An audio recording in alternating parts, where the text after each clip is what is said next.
Nice to see all you guys. Just as a little reference point, I was once a card-carrying, badge-wearing member of the NCCC.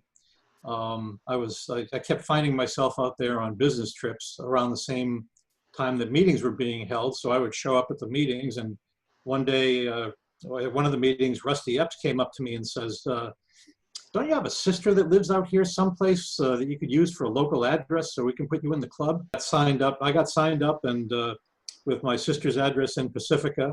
I used to get the jug and I used to show up at a lot of meetings. So nice to see a few familiar faces, and I do have the connection. By the way, my sister, after many, many years of no interest in ham radio, said, gee, you seem to like this thing. I think I'll get my license.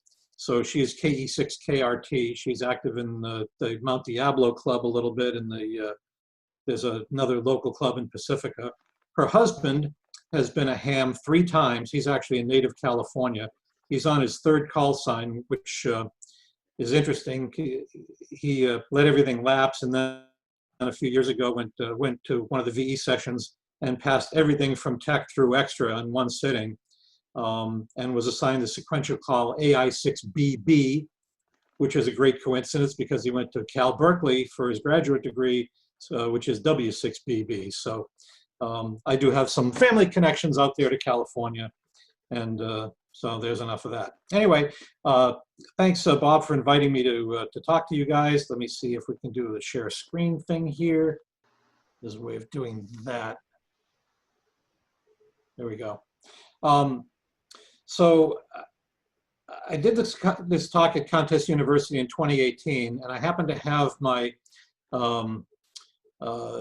my 2017 CQ Worldwide log or contest completely recorded. And when I got my log checking report, I decided I would go through and compare the log checking report to some of the QSOs that were flagged as not in log or busted calls or whatever, just to see what actually happened and figure out why I lost those contacts, what I did wrong. The audio clips are actually available on the NCJ website. When I wrote up a version of this for the NCJ, if you can get access to that, there are links in the article that go to a server somewhere that has some of the audio clips, so you can listen to them. Okay, I did not get the next slide. There we go, I think. Okay, so this talk is not going to be about the log checking process or software. If you have specific QSOs that you want to argue about, I'm not the guy to argue with about those things. But I do want to make one point about log checking. Every log checker in the world will agree that log checking is not perfect. The goal of the exercise is to make sure the order of finish is correct. You would think that it would be easy to cross-check all the QSOs and make perfect decisions on every QSO and give credit for the ones that should get credit and take out the ones that are bad. But there are so many little nuances and corner cases that it's really not possible for it to be perfect. At least every log checker I know believes that. So let's see. I just hit the next slide button and nothing happened. Let's try that one. Oh, I guess I have to do, oh, okay. It wants me to scroll. Okay, here we go.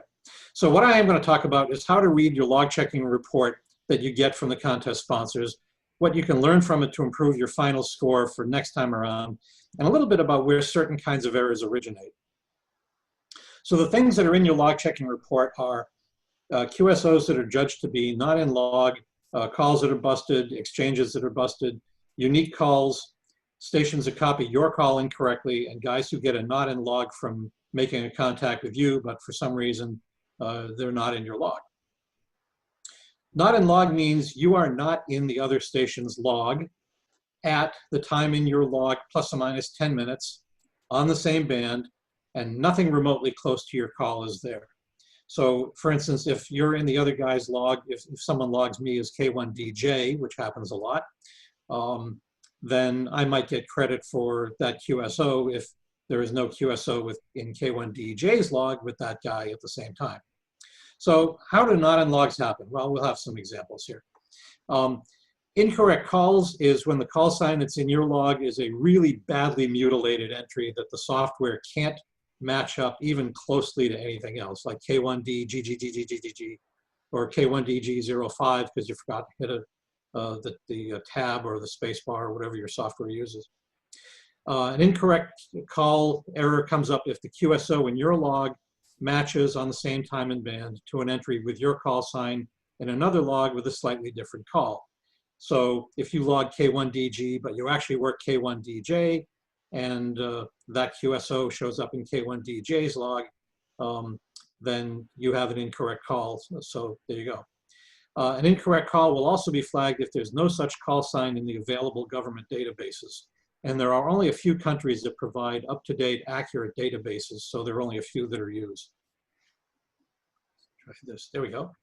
An incorrect exchange is when you copy the serial number or the name or the state or whatever is in the exchange and you get it wrong. There's really no excuse for getting the zone wrong in the CQ Worldwide. I've done it, and I'll show you how it happens, unless you change the call after you hit enter. And you go back and you edit it and you forget to edit the zone. Beware pre-fills. People move around, and if you rely on a pre-fill database, you will probably lose a few QSOs because someone has operated from somewhere else. Unique calls are something that come up as a point of contention sometimes. These are call signs that only appear in your log out of the thousands and thousands of other logs that are received. They are not usually removed from your log. They're usually, in fact, most of them are really miscopied calls, but you get away with one.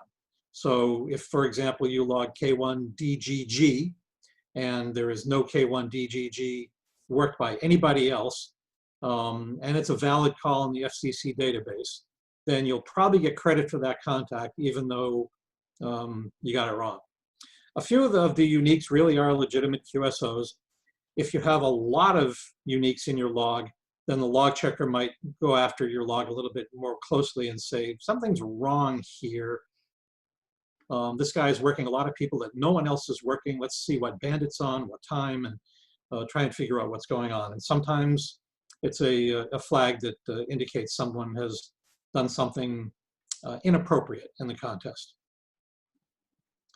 If someone copies your call incorrectly, they will lose the QSO, but you don't. There are exceptions. The Cayman's Club of Japan has a rule where both sides have to log the call sign correctly. I think one of the Russian contests does that.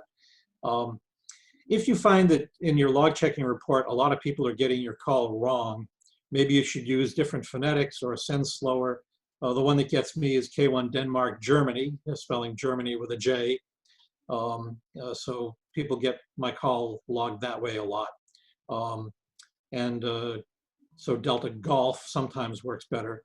K1BG, N1DG are also very active, and people mistake our calls periodically if they miss a little something. If stations receive a not in log from you, chances are you did something like you made the contact and realized it was a dupe, or you're on the wrong band. You you missed a band change time thing. But you should log the dupes. You should log the 0-point QSOs. Log the W's that you work in the CQ Worldwide. It makes the log checking better if everybody does that. Bob, were you able to let that guy in, or do I have to do it because I'm the host now? I don't see him, but go ahead and do it. Anybody that wants in, if you could see it.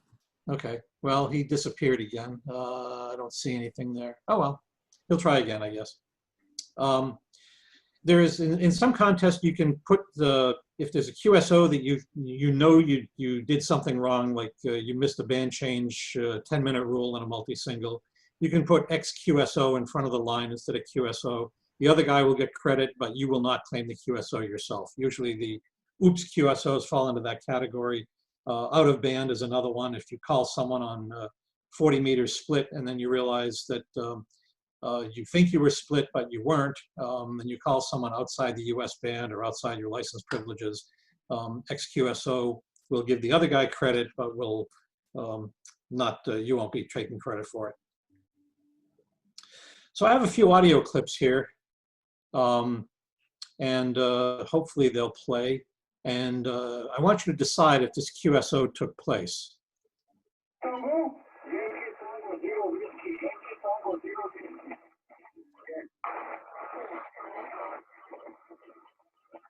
Papa India 4 Charlie Oscar by 595.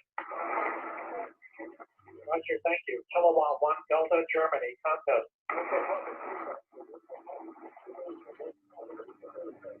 Delta Papa 6 America 595.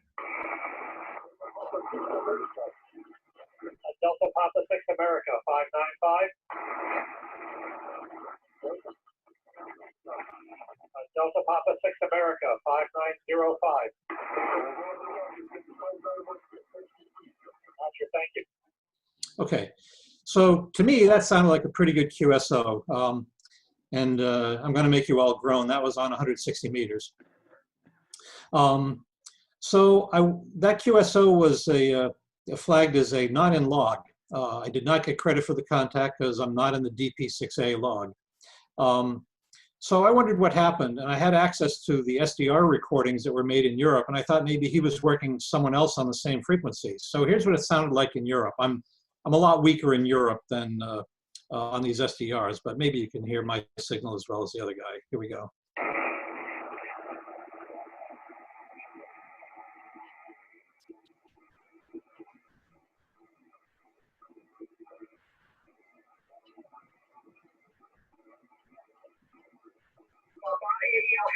Charlie Oscar Mike.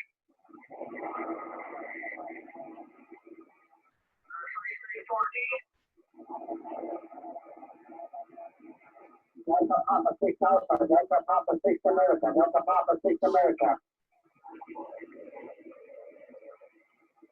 Delta Papa 6 America.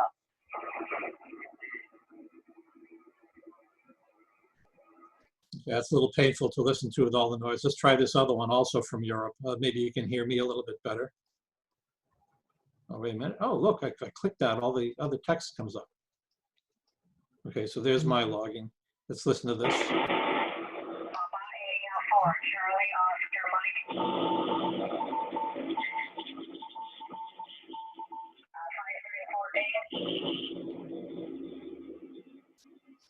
Delta Papa 6 Alpha, Delta Papa 6 America, Delta Papa 6 America.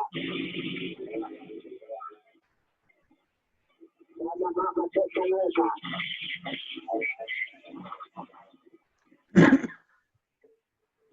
Delta Papa 6 America.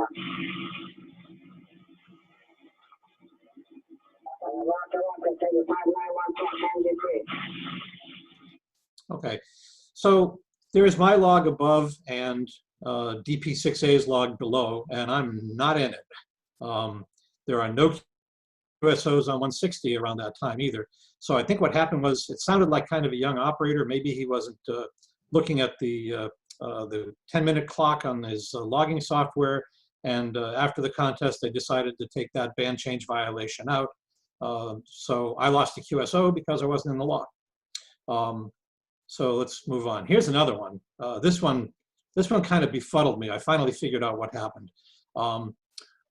So here we go. Tango 42 American, big signal 595. USL, can we go to what? Can you operate 160 meters? We can try, yes. Okay, how about 1810, 1810, I'll call you there. Okay, let's go there and give me a chance to do it. Okay, I'll give you a couple of minutes, then I'll call, okay? Okay. All right, so he's pretty loud, and that contact should have been made. I got a not in log on 160. I never heard him. I never worked him. But the 40-meter QSO that you just listened to, that sounded perfect. There's no question about that. That is a gold-plated contact. But I'm in his log 11 minutes later, which is outside the 10-minute matching window. So he and I both got not in logs. because I think what happened was he went to 160, called me for a little while, or tried to tune up his antenna or whatever. After trying on 160 and giving up, he finally hit enter, and it was 11 minutes later, and so we were both outside the 10-minute matching window. So I lost a good one there. Would have been a multiplier. I don't think I worked another Cuban. Here's another one, XQ60A. Kilowatt 1, Delta, Germany. No, no, not before.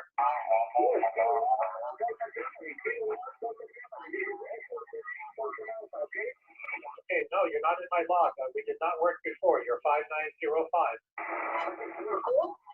Kilowatt 1, Delta, Germany. No, Kilo 1.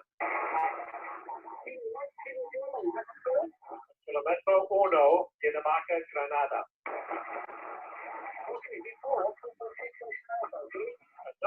No, we did not work before. You're not in my log. Please log this QSO. You're 5905.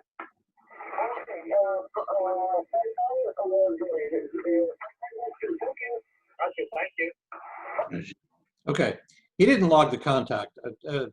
Is this audio all coming through, by the way? You guys able to copy it okay? Anybody? Bob? We can hear you fine. Okay, good. Okay, so he didn't log the dupe.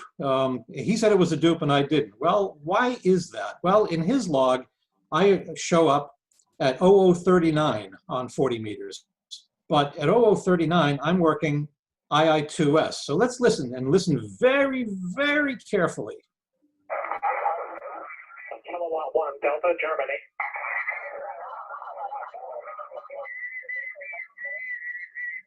Kilowatt 1, Delta, Germany.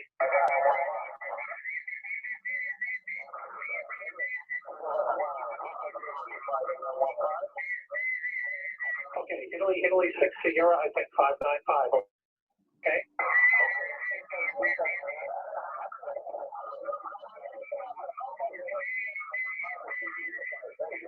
Italy 2 Sierra, thank you. Okay, so if you listen, if you heard it, II2S was on that frequency and I was calling him, but XQ60A was also on that frequency. He thought I was calling him. I need to get a better 40-meter beam with a better front to back ratio. He thought I was calling him. He logged that contact. I wasn't working him. So he got a not in log, and then I got a not in log later. So frequency sharing is a very common way that not in logs show up. So here are two QSOs that are going to sound pretty good. Let's listen to these. Delta Lima 9 Hotel Bravo 595. Thank you. Kilowatt 1, Delta, Germany.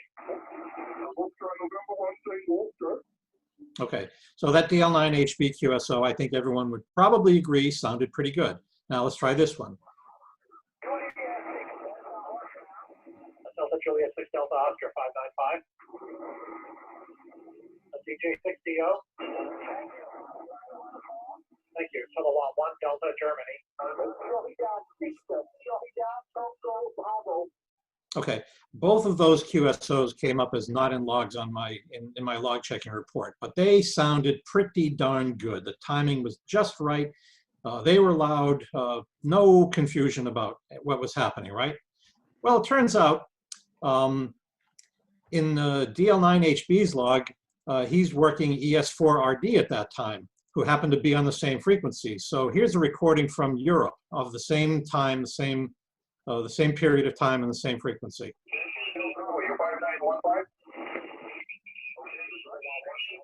DL9HB was working ES4RD, who I could not hear on the frequency there. The band wasn't open to noise recording from another location. K1 Denmark, Germany. K1 Denmark, Germany. CQ contact, over. Ending Bravo, 595. Ending Bravo. Station Bravo. Here is it. K1 Denmark, Germany.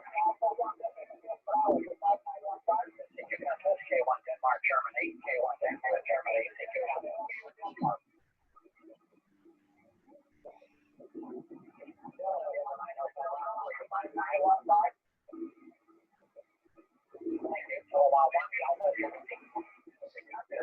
So you see what happened there. The band was just starting to open, and I was not hearing ES4RD at all. He was apparently not hearing me. And in a couple of instances, the other QSO, I won't go through that one because it sounds pretty much the same. We both think we're working these guys, but only one of us is. So here are some of the caused not-in logs. This is this one's a little bit embarrassing, but I'll play it anyway. What's in my log is YL3FT, he lost the contact. YL3FT lost the contact. He's not in my log. At the time in question, YL2TD is in my log. So listen very carefully to what happened here. I kind of outfoxed myself, and that's why the other guy had to pay the penalty.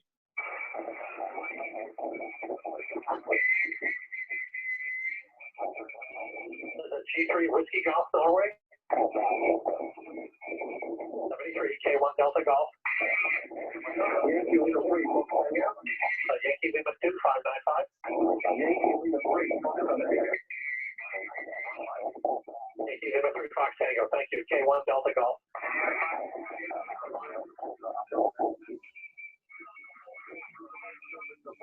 Okay, Delta 44 Bravo 595.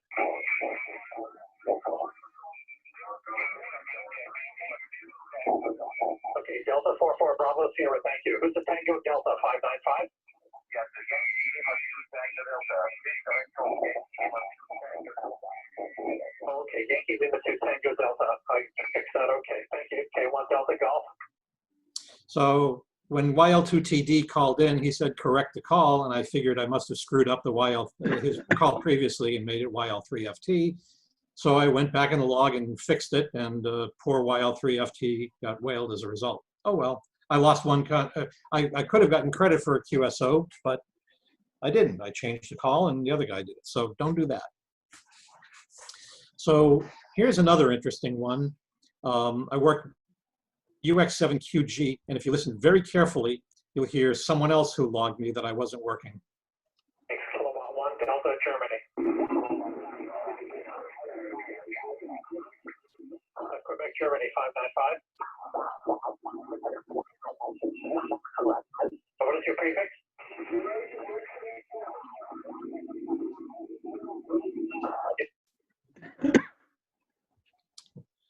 Okay, so somewhere in there, if you listen very carefully, right after I say what's your prefix, you'll hear Yankee Victor 5, Yankee Victor 5, England Mike Germany. So he heard me answer at the Quebec Germany station, but he thought that I was calling him, and he logged me and I wasn't working him, so he got a not in log, and he should have. You don't have to listen too carefully to this one. 9A6RMI got a not in log from this QSO. So. Thank you. K1 Denmark, Germany. Japan America 595. Japan America. Okay, wait a minute. Who's the Japan America? Delta goes to Japan America. Delta Golf 2 Japan America 595. 594, thank you. Thank you. Delta Lima 1 Golf Mexico. Yo 1 GME 595. 594. Thank you. K1 Delta Golf. Now, what usually happens in situations like that, when two guys call, when a guy calls and gives me a report, even if I haven't called him, if I have my wits about me, I'll type the QSO in, and we both get credit for a contact. But I forgot to type it in, so sorry, 9A6RMI. Here's one that really baffled me. Here's a QSO that I lost credit for, and it sounds pretty good to me. Let's see what you think. K1 Delta Golf. Delta Lima 1 Quebec Whiskey. Yo 1 QW 595. Thank you. Thank you. Okay, that sounded pretty good, but here's his log at the bottom of the slide. He's not even on 15 at the time. His previous QSO prior to that time, 1614, he worked someone at 1604 on 20 meters, and then one minute later, he worked two guys on 40 meters. So what the heck happened? The answer is, I don't know what happened, and the further answer is, he doesn't know either. It turns out DL1QW was trolling around on the Contest University website, found these slides, found this slide, found the recording, and sent me an email saying, I don't know what happened. That you're not in my log. You know, I thought maybe he took me out of his log because I owed him a QSL card for 100 years ago and never sent one because I'm about that far behind on bureau cards. But he said, no, that's definitely my voice and that's definitely QSO, but maybe someone was playing a recording of my voice because you're not in my log. So I don't know what happened and neither does he.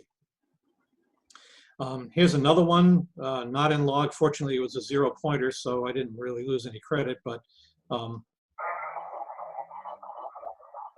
4? November 4 again?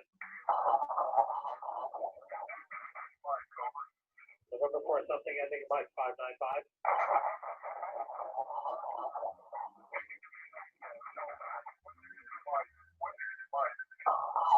November 4 Delta Whiskey Mike 595. The next 4 Delta Whiskey Mike, is that right? 73 Kilowatt 1 Delta Germany. well, it took some doing because it's 20 meters and I hate 20 meters. The mosh pit is just not a pleasant place to operate. But I got that call right, but I'm not in his log. The only QSOs on either side of that time in his log. I looked to see if maybe he had a standard time to daylight savings time screw up or whatever, but I'm just not in his log. I have no idea why. Here's another one that sounds pretty good to me. Ending in United 595.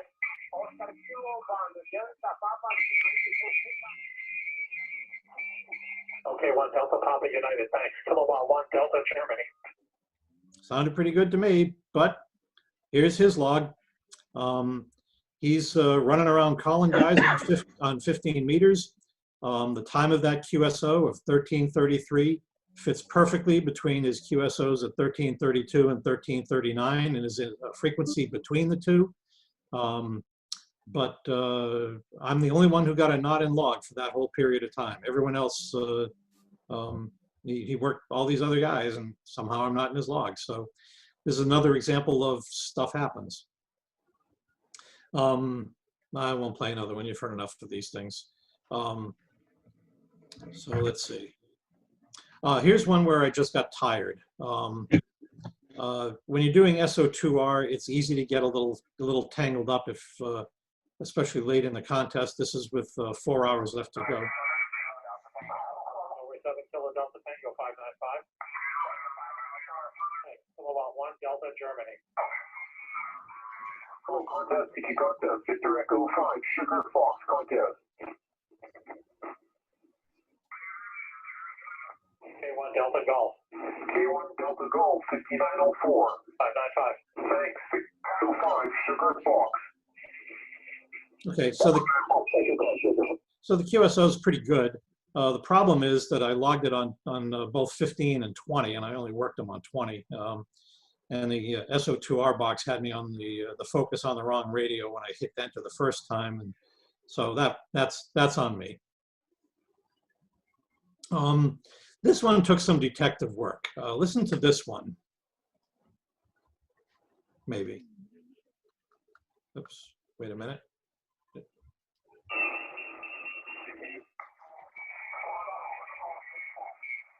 Ending in uniform 595. Ending in uniform.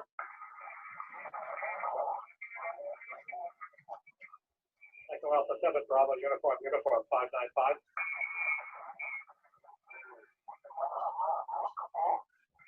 Echo Alpha 7 Bravo uniform 595. Thank you. Kilowatt 1 Delta Germany.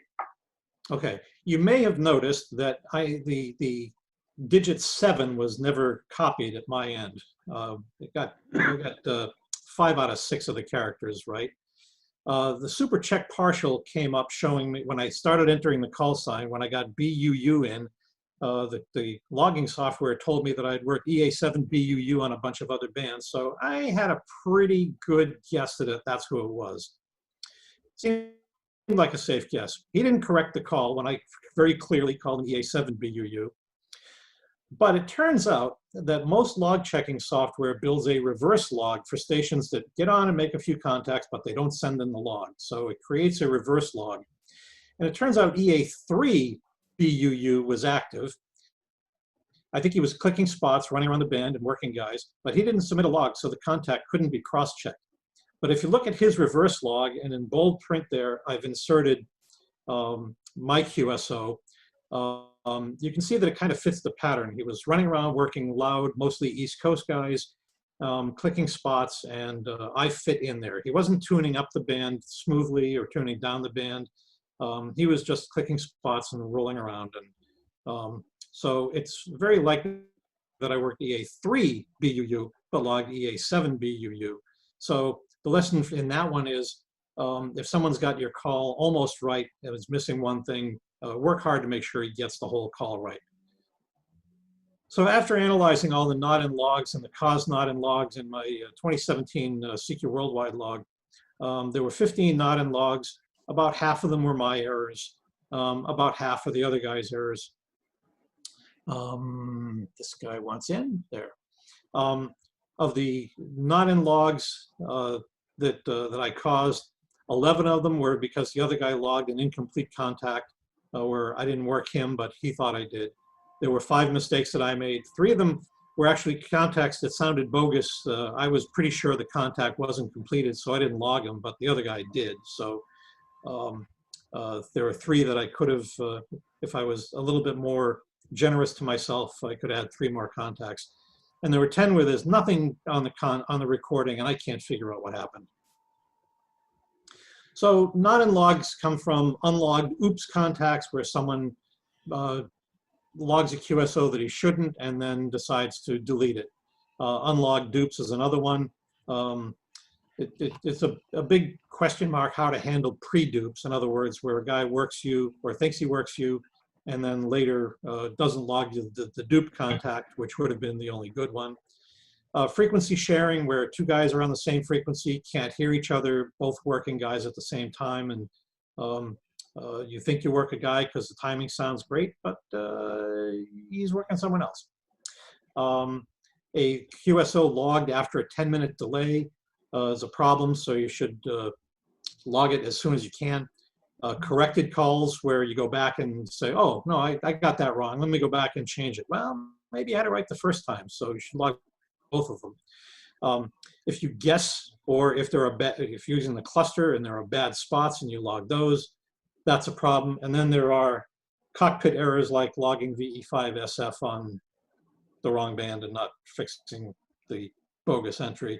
PEBCAC is a PC support line acronym. It stands for problem exists between chair and keyboard, meaning the operator or the guy using the computer is kind of an idiot and made a mistake, and it happens to all of us. And sometimes stuff just happens.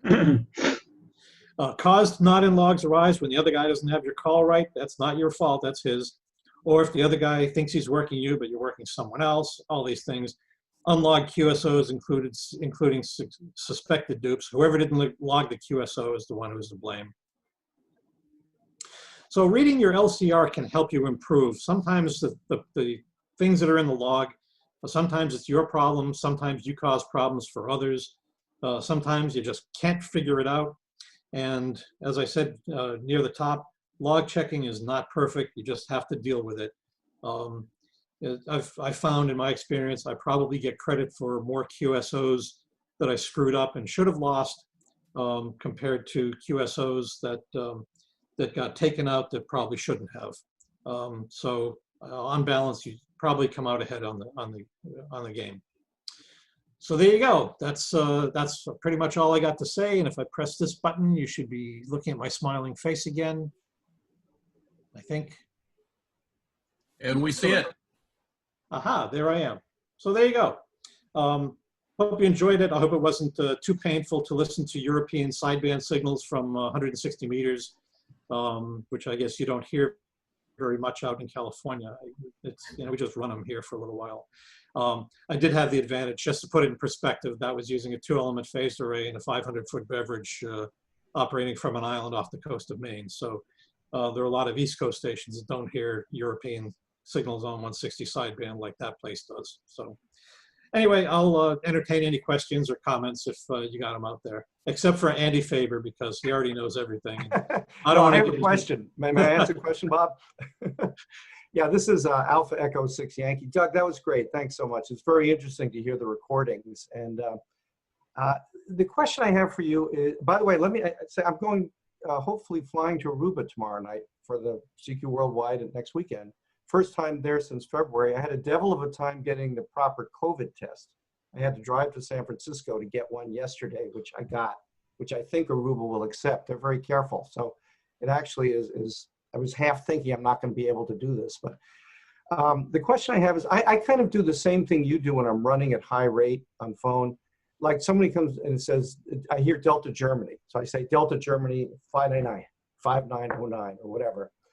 And then you come back, then I say Kilo 1, and then I don't really listen for you. In other words, you come back, you say Kilo 1, so I repeat Kilo 1, and then I say Papa 49 Yankee or something. But maybe the Kilo 1 wasn't you. Maybe it was some other Kilo 1 who was calling and somehow just ended up calling. And I noticed a number of your nils are that character where you respond, you give the report to a partial call. And I do that because it speeds things up. I assume you do too. It clearly would be more accurate to get the full call first rather than give the partial call, but it's more fun to give the partial call and give a report and you go faster. But how do you evaluate the trade-off on that? Because in CQ Worldwide, every nil you get a penalty. You don't just lose the queue. So it's actually, you know, you can lose a small number of contacts and end up with a 5% score reduction very easily. Well, my view is that it's a trade-off, and one of the things that I think separates experienced contesters from lesser experienced contesters is applying situational awareness, right? If one guy calls me, I will work really, really, really hard to make sure I have heard his whole call sign all in one place and have said his whole call sign all in one place to get it going. If I just get the last 2 letters and there are 4 more guys calling, I'll get the last 2 letters, I'll ask him for his prefix, I'll repeat his prefix back. So I have said his whole call sign in 2 different pieces, no, not all at once. But I've said all the pieces of his call sign. And if another K1 threw in his prefix when I asked for the other guy, someone else's prefix, well, that's a mistake, and I'll take the hit for that because I've got 4 other guys calling and waiting, and I really want to keep moving. The longer I take in every contact, the more likely 3 of those 4 guys are to tune around and tune by and say, oh, I'll come back later, or just give up and disappear, and that's a lost opportunity. So if there are a bunch of guys calling, I'll go a little quicker. Maybe there's a mistake. 9 times out of 10, there's no mistake. 9 times out of 10, if you ask a guy where you got his suffix and you hear a prefix come back, it's him, and you're okay. That 1 time in 10, I'll take that penalty. And that's pretty much how I've looked at it too. And by the way, I hope to work everybody here next week. And I'm going to be the classic category, I think. And I want to thank the CQ Worldwide people for inventing that category. It's a wonderful old man's category because it's one radio, no internet, 24 hours. You can, you know, if you start going crazy in your head listening and you just can't bear it, you just turn the, you know, just stop operating for an hour. And so, plus at the end of the contest, you're not wiped out as much as you would be in a 48-hour contest. So I think it's a wonderful category, and I really appreciate CQ inventing it. One thing I noticed you didn't have seemingly in the nils were typing errors. And when I look at my report, there's always a couple of those that just drive me nuts. I think, how did I do that? You know, it's so simple. But when you get tired, it's easy to screw up. Well, I guess I just keep my eye on the screen, and there are a few typos that show up now and then. But most of the time, the errors are real copying errors. It's funny. My brother-in-law K1AR used to. There was one contest we operated together someplace, and we saw contacts that we lost, and I said, well, I copied it okay, I just typed it wrong. He said, listen, there's only two things you got to do to make a valid contact: copy it and type it in right. That doesn't sound like too much to ask, you know. If you only hear it right, that isn't good enough. And he's right. I don't seem to make a whole lot of typing errors. There was some other comment I was going to make about that. Maybe it'll come back to me, but I've lost it because I'm old and I enter the classic category too, and I forget stuff. All right. Thanks, Doug. Really appreciate it. Oh, I know what the comment was I was going to make. It was going back and checking your log for typos after the contest. I never used to do that. You know, when the contest was over, my log was ready to go, and I'd send it in, and I would see a few typos come back and say, ah, geez, you know, I could have fixed that. I know that's a mistake. So there was one year when I was competing in the worldwide CW, and K5ZD and I were separated by just a handful of contacts. And I said, you know, I'm going to make an exception here. I'm going to go back and I'm going to read my whole, whatever it was, 4,000 QSO CW log and look for typos, and I'm going to fix them if I find any, which I never had done anyway. My view has always been, when the contest is over, pencils down, send it in. But I said, you know, this is too close. If I find anything really stupid in there, I'm gonna fix it. I read that whole 4,000 QSO log, and the only typo that I could find that was an obvious typo that I fixed was a W6 that I worked, which was a 0-point QSO. It wasn't even a multiplier. And I said, really? I just read this whole log and I found one thing to fix? That's pretty silly. And that was the last time I ever reviewed a log for typos afterwards. I just mail them in now. Yeah, I always scan my log quickly, looking for things like K1DG, you know, that kind of thing, where somehow you just ended up with there's obviously the call sign isn't even a call sign half the time, but not scrutinizing to see accuracy of call signs. I understand there are people who go and look at databases, which I've always regarded as obviously unethical to do. Yeah, but, yeah. There's, you know, 48 hours is long enough in a contest. You know, how much more time do you want to spend screwing around with the log afterwards? It's just easier to send it in, and if there are mistakes, you take a hit. No big deal. It's a game, right? It's a hobby. Hey, Doug. Doug, this is Bob, W1RH. You may have addressed this. You were talking about super check partial. You know, you've got a good run going. You've got QRM. You've got a pretty weak signal in there. You've got, it's a 3-letter suffix. You've got 2 of the 3. A single call pops up in super check partial. How many times do you go for a repeat, or do you just go with the call that pops up in super check? Well, that's an excellent question, and I think it's another situational awareness thing, right? If there's just one guy calling, I'll work and work and work to try and get it right, because he wants the contact, I want the contact. Let's make sure we got it. If only one thing comes up on super check partial, and I have a reasonable confidence that it's that guy, I will give that call sign and ask him, is that call sign correct? Is that Roger? And I'll listen real hard for something that sounds like a Roger. And if I get Roger, he's in the log, and away we go. If there are a bunch of guys calling and they're sounding impatient, I don't want to lose that audience. So I may make an educated guess and say, well, it's a 3-letter suffix. It's a call sign that I've not worked in this contest, but I'm going to go ahead and guess that that's him.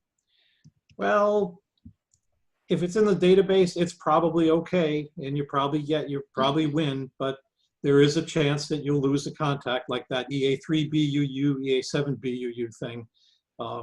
So, you know, you have to decide whether the penalty of getting it wrong is worth the extra QSOs you'll get because the rate is high. So the answer is it kind of depends. You know, you heard me on a few of those contacts working pretty hard, asking for repeats until I was 99% sure I got it. So that's kind of what I do. Well, the other question I had was working dupes. I have always worked the dupes. I just found that it takes more time to argue with the guy than it does to just log them and work them. And I'm just wondering who else here has that philosophy or has the opposite philosophy. Anybody? Any comments? Always work dupes, no matter what. Well, I've had people call me 2 contacts later, call me again. I don't log that guy back in my log. You know, because he's just listening to stations, works a guy, works another guy, hears me again, works me again. So when it's kind of stupid like that, I don't log it because he's probably not sending his log in, but I did work him the first time. So if it's 2 or 3 contacts later, I don't put it back in. I would suggest that you should log it anyway, because you may have thought that you got a complete QSO the first time, and he may not. So he may not have logged the first one. So always log the dupes. Oh, always, Okay. always. It You know, doesn't take any time. I had it in the Cal QSO party. I was the guy's #1 contact. And then I worked a few more. He came back. I was his #3 contact. So it's the same guy. I did log a lot of those guys, but it was kind of annoying. Well, the log checkers really do appreciate it when you do log the dupes, because it allows them to figure out what really happened. When the other guy gets his log checking report and realizes that he worked you as QSO #1 and QSO #3, and he lost the second one, he may learn from that mistake and he won't dupe you again. Yeah, I stuck it in there because they were asking me to work the dupes. So I did work the dupes.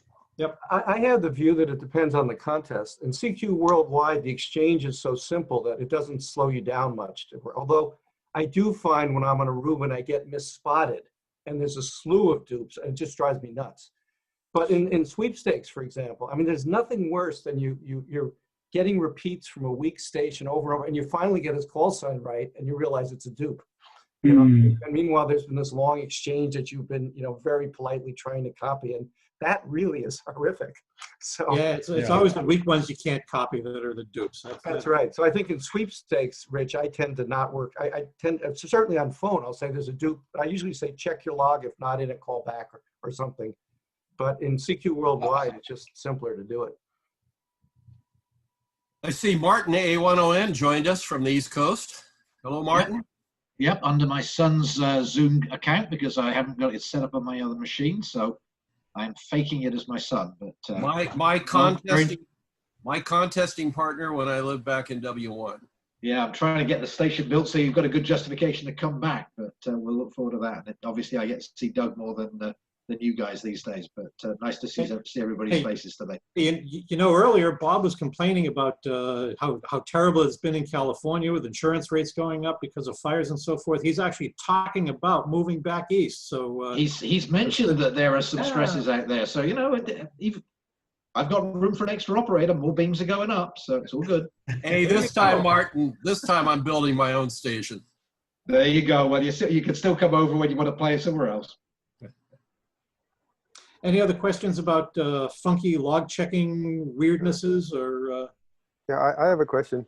So you've been talking about running a lot, but one of the sort of judgment calls that comes up, especially out here, say you're working Europeans on 80 meters, and you see the spot, you can kind of hear the call sign, you manage to convince yourself it's the right call sign, you manage to get maybe one letter of your call back, and the timing seems right.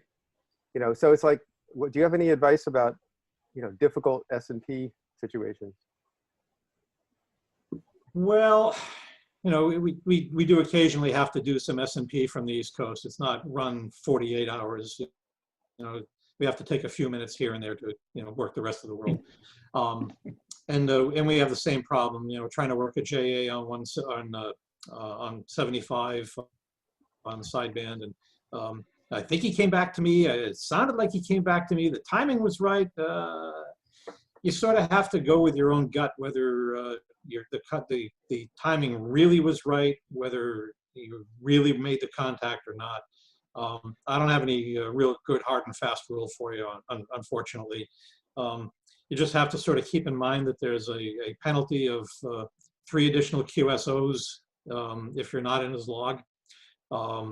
So I guess that argues that you should be probably 75% confident that you got that the contact is good before you log it.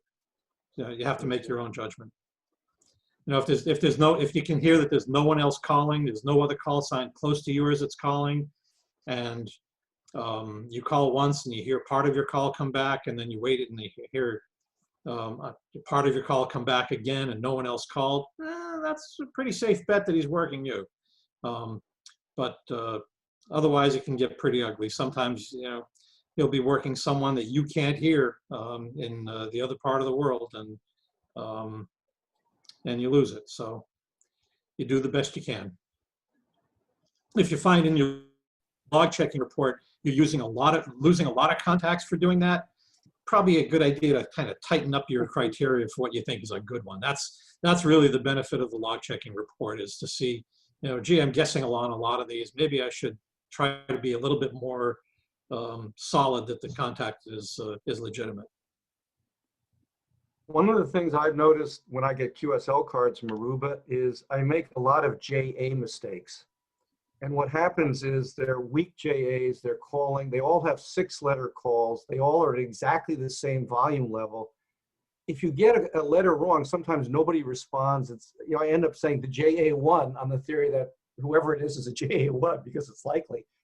But I have noticed, and it's kind of a cautionary tale to me personally, that when I get QSL, they all QSL too, for better or for worse.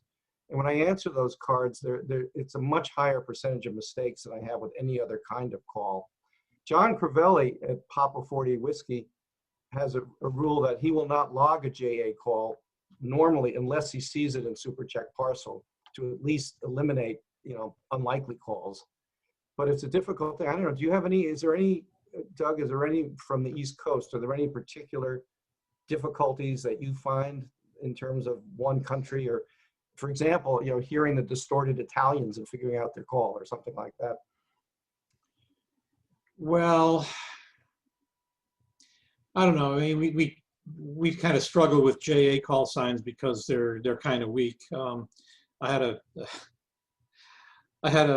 what was almost an out-of-body experience back in the 2009 CQ World CQ160 contest, where I had never ever worked a JA on 160 from New England, ever. And the first night of the contest, I worked one, and I said, "Holy crap! I worked a JA on 160. It was loud. It was wonderful." And the next night, the band sounded about the same, so I found a clear frequency and called CQ, and holy crap! JAs are calling me on 160. This is nuts. Well, they all QSL'd because they all wanted main for QSL. And my accuracy was not 100%. It was not close to 100%. In fact, I wondered, I think I just barely came out positive of the half hour that I was running JAs. I think I just barely came out ahead after factoring in the penalties for the bad calls. So, you know, any part of the world that's real hard to work, the signals are real weak, you gotta make mistakes. You know, distorted Italians or other Eastern Europeans who insist on turning the microphone gain and the compressor up to 11. You know, yeah, those are a little hard to copy, but you get used to the accents and used to it. And I have told guys on occasion to turn off their processor because I can't understand them.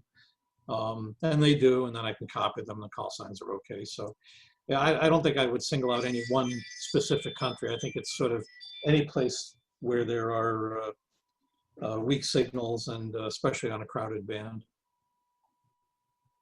Hey, Doug, before Anybody else? Any other questions? Yeah, before you go, so you have 2 stations now, one in New Hampshire and one in Maine? Yeah, that's right. I spent a lot of time in operating from New Hampshire, beating my head against the wall because the QTH I had was a little below average, looked uphill towards Europe. So I tried to compensate by building better than average antennas, which left me with a slightly better than average station.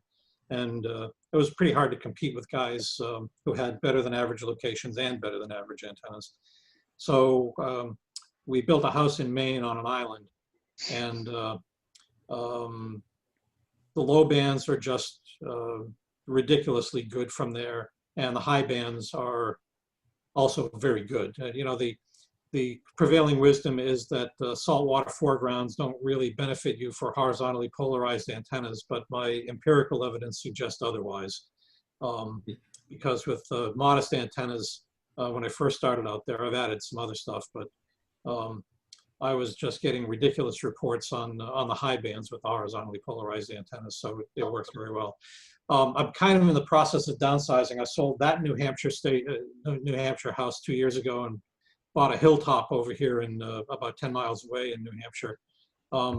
But I'm getting too old to put up and maintain another big competitive station, so I've just got a single tower here for HF and some wires out in the woods. And my latest kick has been moon bounce. In fact, this week I finished putting up a new and improved moon bounce antenna array. I have 4 28 element cross-polarized Yagis now, which is kind of insane. But so I don't think I'll build another competitive station here in New Hampshire. This will be a play station. Last year, to Andy's point about the classic category, I have no plans for doing SO2R from this place, and I kind of backed into winning the plaque for USA Classic, because with just one radio, I don't like using the cluster. I like doing it the old-fashioned way and finding stuff myself. So I kind of backed into a plaque in the classic category. The station in Maine, I'll eventually get back to doing, but right now in this crappy part of the sunspot cycle, I just can't see myself doing a phone contest up there because it's you know, a daytime mosh pit on 20 and a nighttime mosh pit on 40 with all the stations in one third of the spectrum, and that's just not very much fun from my perspective. I'd rather operate from outside the country, but that got kind of waylaid this year.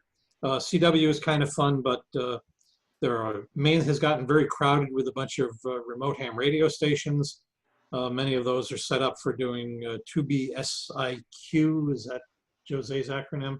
And they say you can't teach an old Doug new tricks. So I think, you know, classic SO2R I can do pretty competently, but 2BSIQ I'm not really set up for. So I don't know if I'll ever do a serious full bore single op from the station in Maine, but never say never, we'll see. Okay, any other questions for Doug? I'm going to do one more thing as a shameless plug here. About a year ago, the ARL dropped me a note and said, hey, we'd like to have a book about beginning contesting. We don't have one in in our catalog. And I had done a little bit of writing in the operating manual on contests, and they said, you know, you're not such a horrible writer. Maybe you'd like to take a stab at a book like this. So I wrote a book, Amateur Radio Contesting for Beginners. Last I checked, it was in the hobby category on Amazon. It was number 1,500,000 or something with a bullet. But you can get it on Amazon. You can get it in Kindle format, I think, and you can get a good old-fashioned hard copy, you know, hard copy printed Dead Trees softbound. They asked me to try and keep it to somewhere around 150 or 160 pages, and I think it ran to 250 or something. But anyway, good Christmas gift for the beginning contester in your life. Norm, I think we need a link to that book on the website. It's good. It's a nice book. I got a copy from ARL and I like it pretty much. A lot of nice information. Thank you. Okay, last call. Any other questions? Yeah, Doug, I have a question. How was log checking done back in 1780? I remember when I was in Italy and sending those big log written hand by hand. So, and I mean, the log checking at that time was just quite marginal, very, very simple. How was done? Do you have any idea how the log checking was done back in the 70, 80? Yeah, it was painful. back in those days, I did some log checking for the CQ Worldwide. Every committee member was given a category to check. And when I was the new guy, the sort of rite of passage that every new guy had to do was the Russian multi-singles. So imagine getting a stack, like this, of handwritten many thousands of QSOs. They were all laboriously hand copied too, in ink, before they were posted in. The process was not as accurate as it is now, but it mostly consisted of going through the logs, looking for suspicious QSOs, call signs that didn't make sense, contacts on bands that probably weren't open at that time of day in that region of the world, and then writing a letter to the guy who was checking that category, and trying to go through and see if there were call signs that were close or whatever, and try to cross-check by mail before we had email. And then when we got email, we were sending lists of QSOs to check by email back and forth to each other. It was a very tedious process and took forever. Log checking sort of took a big leap forward one year when the committee had a log sent in by a West Coast station who had an enormous number of JAs in his log, and just ran away with the contest. And one of the committee members at the time took it upon himself to write letters to a very large number of the JAs that were in the log. And there were places where JA1AAA was worked, and JA1AAB was worked, and JA1AAX was worked all around the same time. So those guys all got letters, and of course, 2 out of the 3 came back, so sorry, I was not active in the contest. So, a very large percentage of QSOs were thrown out of that log because they were cross-checked with the station who, was claimed to be worked, and the guy wrote back and said, no, I didn't work anybody in the contest that weekend. So that was when it was determined that a more rigorous approach to log checking was important. And when we finally were able to start getting electronic logs, that really made a huge difference in the ability to cross-check things and look for weird stuff. Can I ask a related question quickly? Because I mentioned getting a lot of dupes frequently because I get misspotted when I'm on Aruba as Papa 40 Yankee or something like that. And often the impression I have is a lot of the people who are calling me are claimed to be single op, unassisted. How does the log checking look for hidden assistance? Because it seems to go on from the other end, at least. Oh, that's another whole talk, and there's better people to talk about it than me, about finding guys who are peeking at the cluster and claiming that they're unassisted. There are a lot of techniques that have been used for that. The working busted spots is a very obvious one, but catching packet cheaters takes a huge amount of effort and a huge amount of time, and there's been a lot of software written to try and figure out when guys are doing it. And it's actually pretty good. It's very good at finding guys, and those guys get letters saying, we've been looking at your log, and you seem to work a lot of packet spots, and you didn't claim assistance. Did you perhaps forget to check that box in your log entry? And most guys will say, oh, yeah. Of course I was using the cluster. I use the cluster all the time. I must have just clicked on the default. Yeah, please change my category. Mm-hmm. And then you get some guys who say, I absolutely did not use the cluster. I don't know why you're accusing me of this. I'm going to send my lawyers after you. And then they are provided with a list of QSOs that are made saying, P49Y was on, but you have P40Y in your log right after he was spotted on packet, and you have it on 4 bands. So, we think maybe you want to reconsider your answer. And most of them will come back at that point and say, oh, I misunderstood your question before, language barrier. Yeah, of course I was using the cluster. But there are a few miscreants out there who will still claim, when you've got them absolutely dead to rights, absolutely, I did not use the cluster. How dare you accuse me of cheating, blah, blah, blah. and most of them get disqualified. Okay. What about remote receivers? That's another hard one to prove. There have been people bounced for pretty clear usage of remote receivers. It's a hard one to prove, other than, you know, a few guys getting on running super low power, where they probably have no chance of working a guy in that part of the world on, say, 160 meters. Mm-hmm. And the guy comes right back when you're running QRP. You know, there's kind of a smoking gun to that. And the guys who get caught that way generally don't protest. Mm-hmm. We hope they don't use remote receivers again, but you know, I'm told that in some parts of the world, radio contests are really two contests in one. There's the contest where your score is computed, and then there's a contest to see what kind of cheating you can get away with. Yeah, yeah.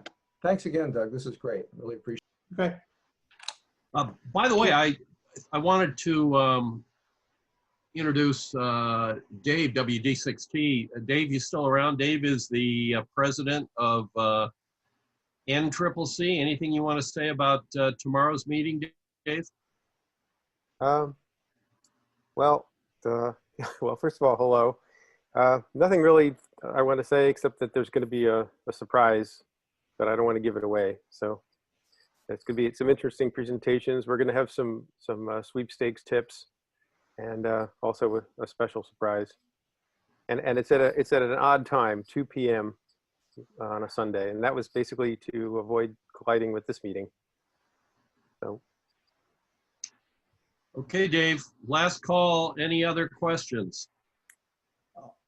I have still a question. Do you think, for Doug, do you think that CQ is going to reinstate the certificate listing for contest before 2000? Because I remember I had good that I did a screen copy of the old certificate, but as of now, basically, it does not go below the year 2000. The certificate listing that CQ provides for WPX and CQ Worldwide. I'm not sure if it's been done in WPX, but in CQ Worldwide, Randy K5ZD has cooked up a little software thing that will allow you to request a certificate from a very, very old contest. And it will generate an electronic certificate for you if you give them the details. Yeah, can you? How can I get that? You told me. I mean, do you have a link where I can go and request some of the old one, or? Yeah, I don't think there's a link for it, but if you look on the website, maybe there's a link. If not, you can send a note to K1AR, who's the director of the CQ Worldwide. And if you tell them, you know, hey, back in 1962, you know, I had the highest score in the world for 20 meters, and I'd really like to get a certificate for it, then I think he can fix you up and get that going. Okay, okay. Thanks for the information, because I have a list of the time that I was in Italy, and that I remember I did a screen save of when it was possible to get all the different certificate, but now no, it's no longer possible. So that I was trying to see if there was some way around. Thanks so much for the very, very nice presentation. I enjoyed that very much. What we should call in Italy? In Italy was Italy 1 Mike Oscar Lima, I 1 MOL. I remember that call. One year, I think you used IP1 MOL, I think. Yeah, there was a story, because when Italy went to all the different digits for depending on the zip code, in Piedmont, we complained, and so we obtained the IP1 when all the I2, I3, and so on started to be active. In it, the Piedmont station could use the IP1, and that I don't remember exactly. That was back in the 60s. I started, I mean, the first contest probably 66 or 67. And I have contesting done there in Italy with different, either the I1 or the IP1, done all the way up to 1975. Then I moved to the States, so that was a completely different ball game. See, now that was just a little demonstration of something that I can do that I don't know how I can do it, but it drives all my friends crazy. I can remember little obscuria like that. As soon as you said I1 MOL, my mind worked back and said, I1 MOL, my super check partial database says there was an IP1 MOL that was active once. I bet it was him. I've been active also, but shortly, as IX1 MOL from the Aosta Valley, because at a certain moment, I mean, when I moved to the state, I had relatives still residing in Piedmont, in the Aosta Valley, so I was able to obtain the IX1. But then I lost my residence in Italy, and so I lost the call as well, and I've been trying to reinstate the call, but basically the MOL, I've been using the MOL as 3V8 MOL, PA9 MOL, so different prefixes. All of those are in my database. Thanks so much, Doug. Yeah, I remember you pretty well. You had a pretty good signal into Europe when I was there back in Europe and at that time. Over here now, I have a very small, very limited station. I mean, the city does not allow to have anything higher than 40 feet. So, and being on a city lot is really a big pain. Cannot get the big station like I used to. But he's doing pretty good from that city lot. Trying to do my best, trying to do what I can. I mean. Okay, well, hey, it's 4:30 on the East Coast, and Doug may still have a little light to work on his antennas or whatever, so I think we'll let him go. Hey, thanks a lot. Okay, thanks again, Doug. Really appreciate the talk. Okay, Doug. bye. It was good. Thanks, Doug.